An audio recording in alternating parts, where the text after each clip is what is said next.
Nakakainis ang pagdikit ng pagkain sa kawali, hindi ba? Ang nasusunog na itlog, ang nalulusaw na pancake, ngunit may himala sa kusina, ang non-stick kawali.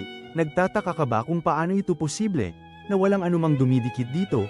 Ito ay tila magic, ngunit sa likod nito ay kamanghamanghang siyensya na nagbabago sa ating paraan ng pagluluto. Ano ang sikreto ng ibabaw na ito na tila hindi kumakapit sa anumang bagay?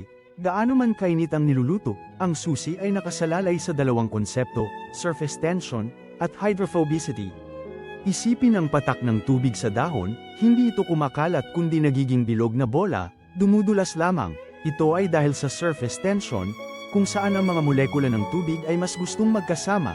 Ang ibabaw ng non-stick pan ay hydrophobic, o takot sa tubig, kaya't ang mga likido at taba ay hindi madaling kumapit, nananatiling buo. Ang sikreto sa pagiging hydrophobic ng non-stick pan ay ang espesyal na coating nito.